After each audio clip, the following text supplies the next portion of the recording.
Desobediencia, rebelión.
Que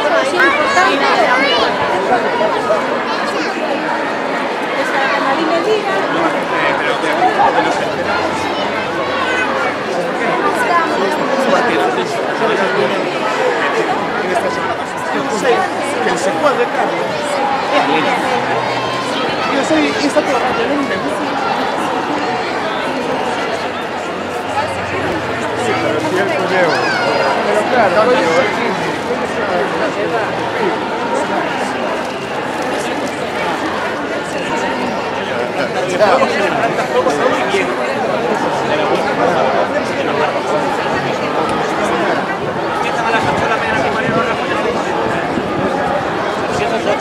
contigo que aporta también a la riqueza, tienes que ser capaz de encontrar que esa persona chilena porque está aconteciendo. ¿Será que esté recto? Sí, sí, que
minuto, cando o resto do tempo nin insistimos.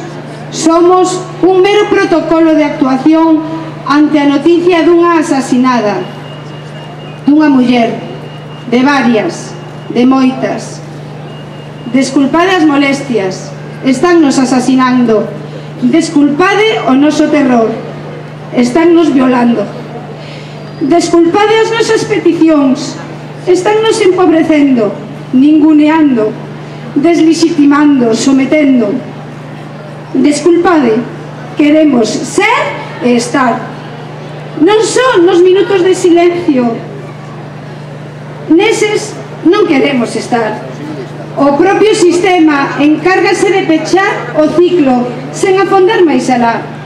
Castigar o asasino para disimular a falta de interese na igualdade é o único que se ofrece. Non embargantes, a xustiza non é máis que un remendo. Non é posible erradicar a violencia machista soamente con medidas punitivas. Disimulan para salvaguardar a ideoloxía dominante, a ideoloxía das relacións de poder que nos fai tan útiles para o sistema capitalista.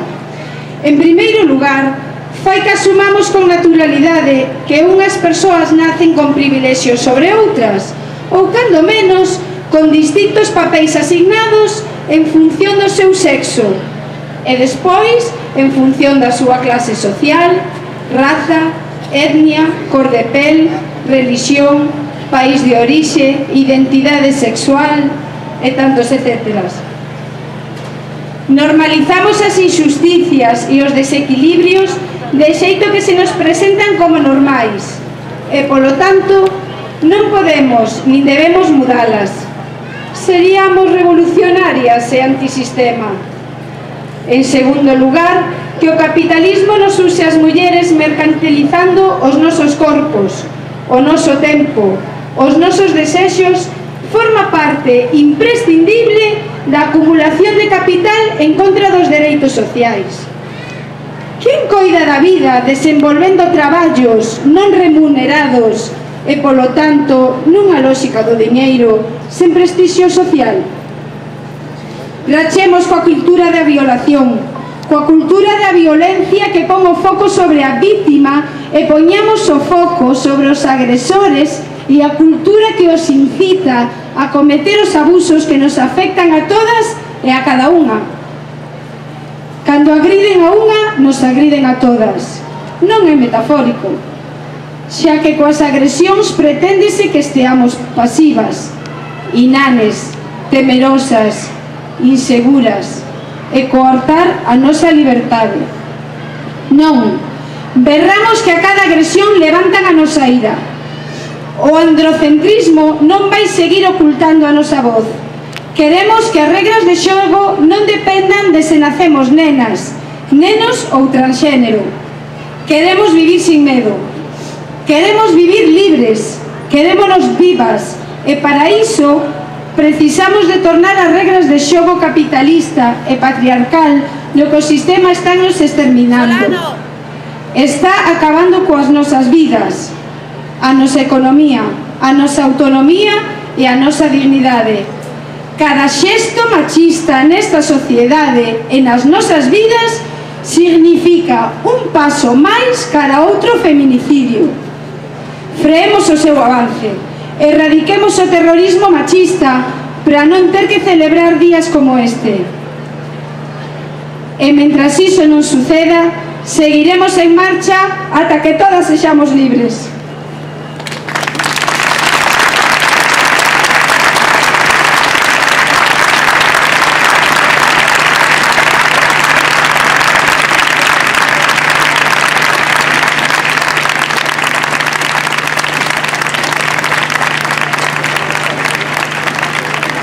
Agora vamos a ter o placer, porque nesta día de reivindicación e de loita hai un oquiño para a beleza da man destas maravillosas autoras.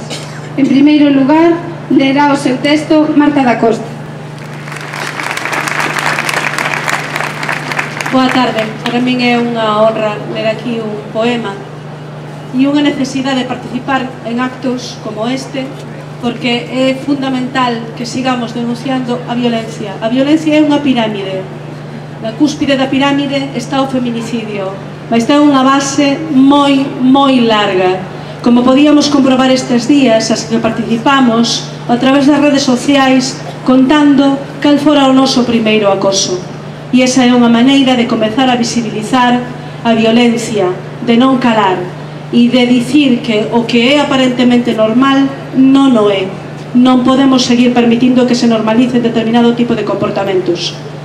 Na literatura, as lendas, os mitos, os contos tiveron a función ao longo dos séculos de formar as xeracións futuras, de formar a sociedade. E así nos transmitiron unha historia que no caso de Shakespeare se titulaba Otelo ou se titulaba Hamlet. Cando se cadra, desde hoxe debíamos titular o feminicidio de Desdémona ou o acoso a Ofelia. E diso fala o meu poema. Dormentes aboian entre a néboa como rastros de sangue na ferida, mudas ou mortas, sinaladas con palabras que permanecen e deforman. Dicimos os seus nomes: Desdémona, Ofelia, Groch, a raíña, sen desvelar o sentido das súas palabras, dos seus actos, incapaces de arroupalas, recoñecelas. E século tras século, os seus corpos aboian entre a néboa como rastros de sangue fluindo na ferida, deformadas, mudas, dormentes, a agardar a calor dos labios de nosoutras.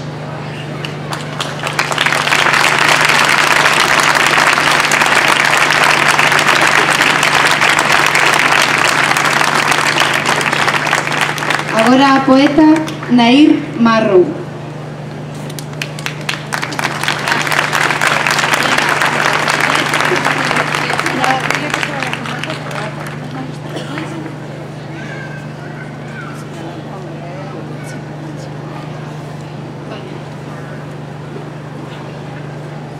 Marina feminista.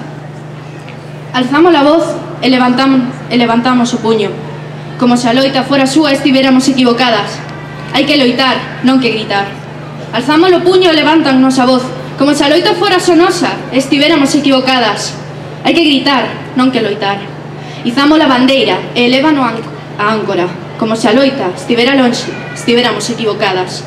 Hai que centrarse no propio, o problema é individual. Elevámolo a áncora e recóllenos a bandeira, como se a loita fora interna estivéramos equivocadas. Hai que defender o colectivo, o problema é social.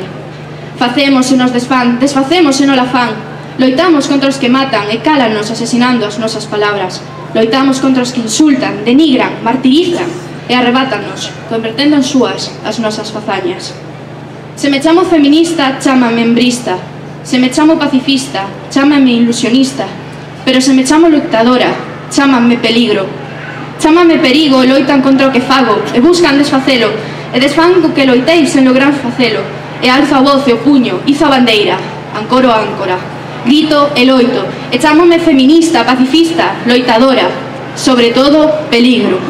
E que se escuden na súa bandeira de ilusionismo, acúsenos de todo o que gusten en brismo, nos arrinquen a áncora, nos despidan a tempestade. Entre as ondas nacerá unha nova liberdade. Sou unha mariñeira a flote, unha feminista pacifista, guerreira, orgullosa. Teño dos dedos de fronte, no coño e no gatillo da miña lingua, dispostos a asasinar a versos a todos e cada un dos vosos asasinos. Son un barco violeta, coa liberdade soprando as miñas velas. Son unha mariñeira a flote, con ganas de guerra.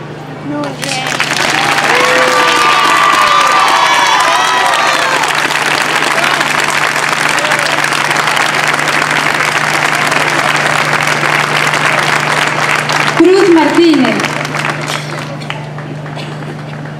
Ben, hai que estar para reivindicar que nos deixen de matar. Nacer muller semella que ves co distintivo da sumisión implícito no teu corpo, coas funcións características do teu xénero e tudo que se afaste do prototipo, criado coa única intención de marxinarte, de facer de ti a concubina, a escrava perfeita para un macho, aquele que só escuta a súa propia voz, o prepotente, o cabrón que únicamente adquire forza co maltrato e a humillación. Ele considera ter a potestade de decidir o futuro doutras persoas, as que non lles permite pensar e expresarse.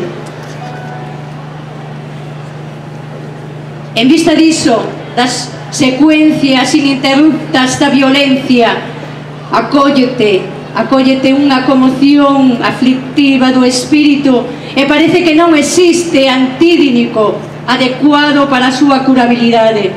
Por tanto, o pensamento de que as coisas mudan co tempo é unha utopía. Realmente o tempo non é a solución. A misoxinia e os micromachismos empeñanse continuamente en agrilloarnos. A liberdade, quizá, é ese paraíso afastado, invisível, perdido. Cada día vivimos coa sensación de habitar nun mundo ao revés, ou en vez do raciocinio. A mente fai unha viaxe ao pasado e esculca os momentos, as situacións de onten e percebe que os fotogramas se repiten de continuo até converterse nun noxo. Inevitablemente son as mesmas vítimas e os mesmos verdugos. Sempre que un novo amenecer nos esperta coa fatal noticia da morte dunha conxénere, erguemos a mirada coa impotencia estrangulándonos a gorxa e damos xusto de fuciños na metáfora oxidada do ventríloco, aquele verme que soba aos nosos pés, nos acurrala e túfanos no nubio da desigualdade. E así, os fatos convértenos en velaíñas asustadas da escuridade que temen o acoso do alacrán.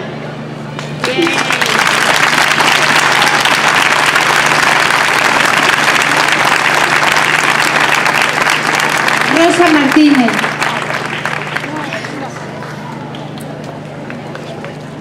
Son muller, es muller, somos mulleres. Existimos desde o principio dos tempos e en nós nasce a vida. Temos o segredo do día e da noite incrustado nas células, pois escrita está a memoria no noso DNA mitocondrial. A voz feminina é como o son do universo, chega a todas partes, pois hai do sentimento máis amplo. Somos o xénero evoluído na continua fase lunar, arraigada nas raíces da terra. Por tanto, somos terra. Sen nós non existiría humanidade. Somos humanidade. O principio e o fin da sociedade, o alimento como luz, como continuidade esencial da vida. Mas, que podemos facer para modificar un sistema arcaico e patriarcal que teme a un peito máis ca un lobo? Que rexeita a súa parte femenina como débil, pobre ou inacabada, que aparta as mulleres das decisións importantes por ser consideradas aínda, no fondo, crianzas. Pequenas flores que poden murchar. Non somos flores, non. Non somos pequenas, non. Somos mulleres con nomes propios e formamos a metade da humanidade. Tempo há que para o sistema apenas somos galiñas poñedoras, simples incubadoras preparadas para criar novos e novas escravas que reforcen estruturas férreas e inxustas. Pois iso, por iso, non queremos migallas, non somos pitas. Só pedimos o que é noso por xustiza. O machismo é o noso inimigo. Tamén o patriarcado ou capitalismo, da igual, dúas caras da mesma moeda. Temos tantos inimigos e tan persistentes, pois son poderosos e violentos, e hipnotizan ou idiotizan, producindo terror para dominar. Mas agora os tempos son chegados e cada vez estamos máis preto. Acreditamos. O tempo está do noso lado. Así que, resumindo, Son muller, es muller, somos mulleres. Estamos ata o cu de tanta barbarie.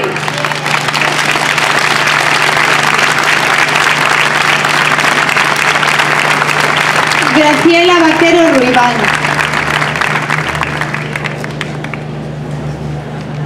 Hola, buenas noches. Gracias por estar aquí. Quiero dedicar mi poema a todas las mujeres y a todos los hombres que hoy están presentes para manifestar el dolor de nuestra tribu. Voy a leer un poema de historia de la fragilidad. Somos animalitos frágiles.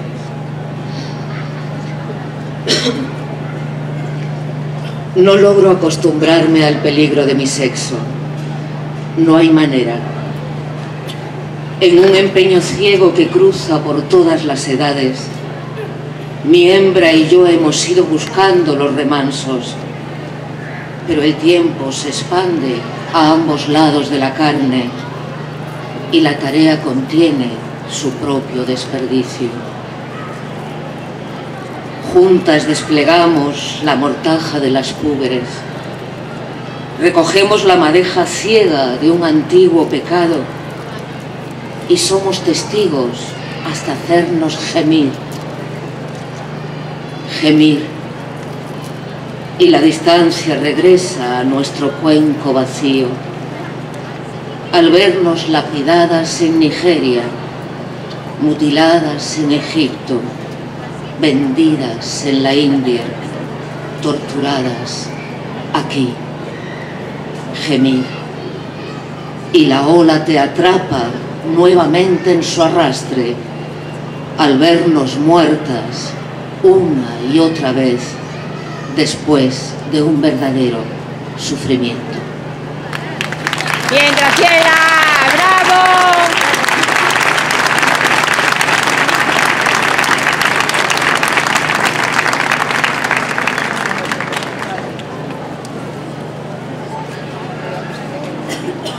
Para rematar este acto, a Marcha Mundial das Mulleres quere manifestar o seu apoio e solidaridade coas mulleres kurdas e turcas que están a padecer unha persecución infernal.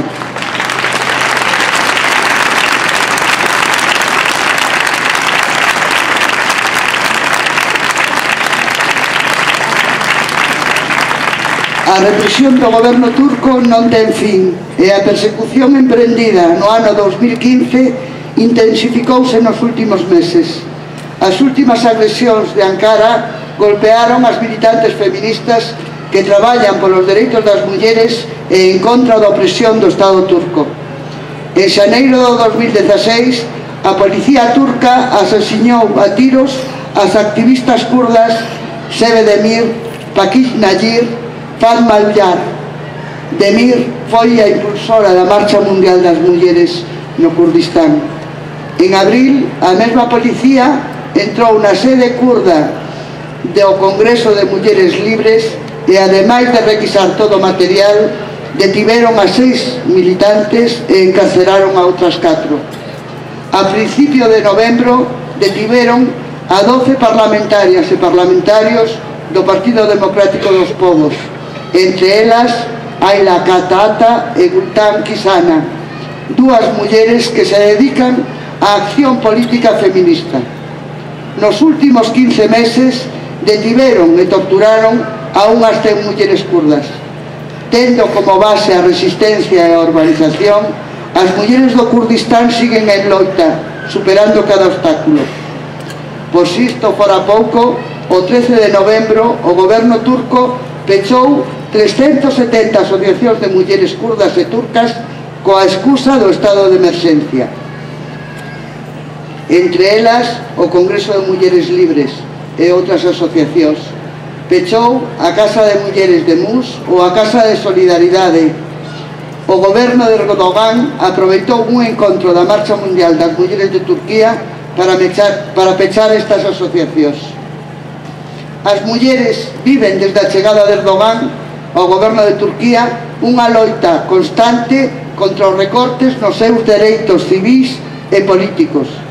O pasado día 22 de novembro, as asociacións de mulleres concentráronse diante do Parlamento turco para denunciar os intentos do goberno de legislar o matrimonio con menores, permitindo que se elimine a violación cando o agresor se case coa menor. Conseguiron, gracias á súa movilización, que se paralice o intento de legalizar o matrimonio con menores, gracias á presión das movilizacións feministas.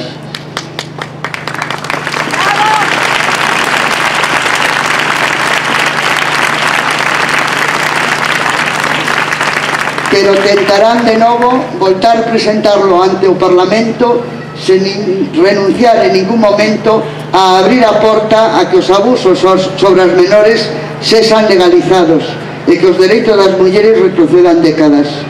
Desde a Marcha Mundial das Mulleres, movilizadas en Turquía, Kurdistán e en toda Europa contra o que está sucedendo, reclamamos ao goberno de Turquía liberar aos cargos eleitos que foron detidos e que son prisioneiros e prisioneiras políticas do Estado turco.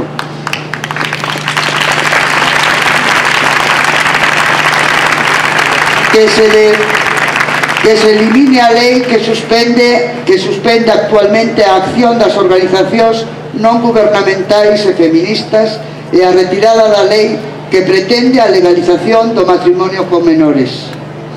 Reclamamos do goberno do Estado español o cese das relacións diplomáticas, comerciais e de calquer outro tipo co Estado turco e o goberno de Erdogan ata que se restituya os dereitos das mulleres e o pobo turco e kurdo.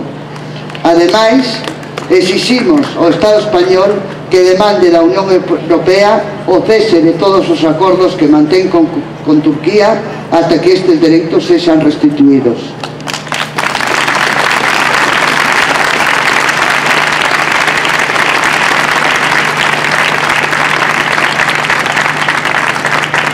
Mulleres en marcha ata que todas sexamos libres.